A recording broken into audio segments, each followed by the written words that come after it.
Right before filming began in the summer of 2018, Caviezel and Ballard explained how the project came about. We were approached several years ago by a production company that wanted to do a feature film that tells the story of our child rescue mission. That company was Florida-registered, Los Angeles-based Santa Fe Films Incorporated. The company appears to have been defunct by the time it acquired rights to make Sound of Freedom. Santa Fe's CEO was Mexican rock music and movie star Eduardo Verastegui, who also acts in the film and was OUR's ambassador to Mexico.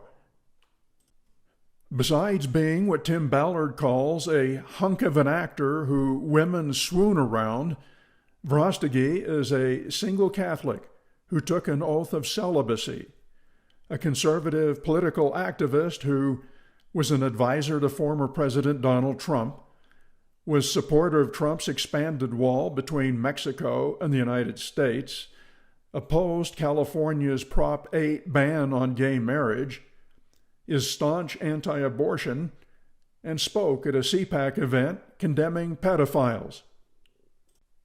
Verastegui played beefcake roles in B-movies like Chasing Poppy.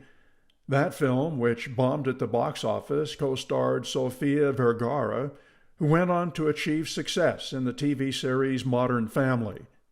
What kind of a man am I? Oh, wow. I'm just a man. I've always loved women.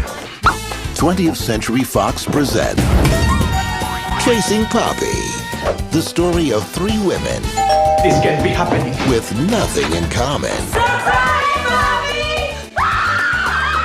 Except the man they fell in love with. The tabloid press reported Verastegui is saving sex for marriage, a vow he claims is ongoing.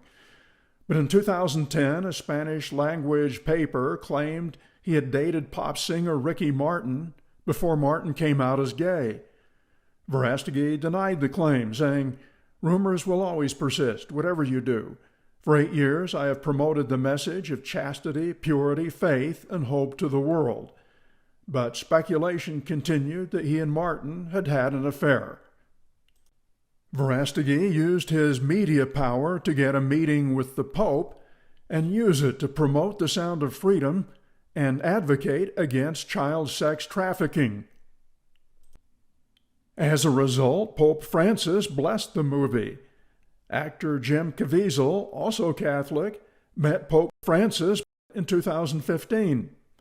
Caviezel said he attended Mass every day during the filming of Sound of Freedom. Verastegui had been praying the rosary for the world, one of his intentions being for the end of the crime of kidnapping and child abuse.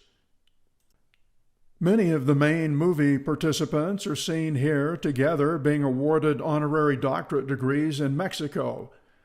Verastegui, Sean Reyes, Paul Hutchinson, Tim Ballard, of course Jim Caviezel plays Ballard, and Jaime Hernandez, Verastegui's brother-in-law and co-producer. He was working to find a distributor. In 2016, Verastegui appeared in Utah to support Reyes's re-election and backed Donald Trump's 2016 campaign. As Verastegui's company was trying to release the movie, scandalous stories began appearing in the media. The stories about Verastegui, his sister, and brother-in-law are still unfolding. They may have not only killed distribution, they might also tarnish Operation Underground Railroad. One of several headlines this spring referred to a Netflix documentary which could air later this year. The story under the headline said, "Apostle of Virginity, Enemy of Women Who Have Abortions, Anti-Vaccines, and Apostle of the Most Fundamentalist Christianity, Eduardo Verastegui would be a fraud and would be scamming his followers. He asks his victims for $500,000. They have not seen their money return. Everything is documented by witnesses who've been affected." Another publication wrote, Journalist Javier Suriani told us that he carried out an investigation that would show that the actor and his relatives collected donations to carry out altruistic work, but allegedly kept those resources to live in luxury. Eduardo began asking people for money, supposedly to invest in his movies. They had an app, Tata 2, with which they looked for investors. The accusation that Verastegui engaged in child sex abuse was made by the co-host of the Spanish-language entertainment news show, translated, Gossip No Like.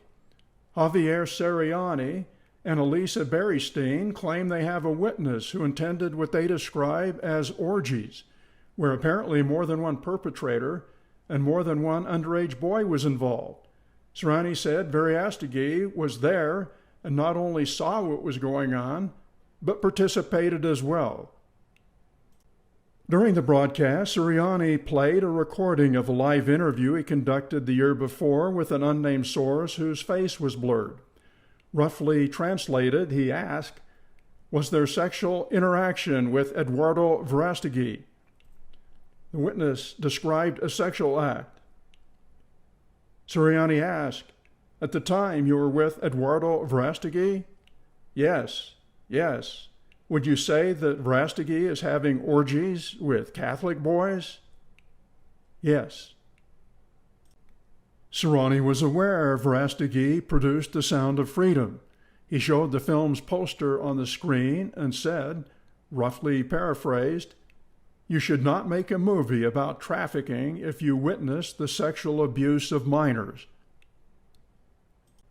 The webcasters allege Verastegui's friend Antonio Berumen also participated in the child sex orgies.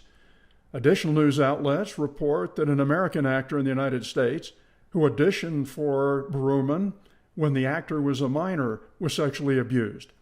He returned to Mexico in March to file a complaint with the Mexico City Attorney General.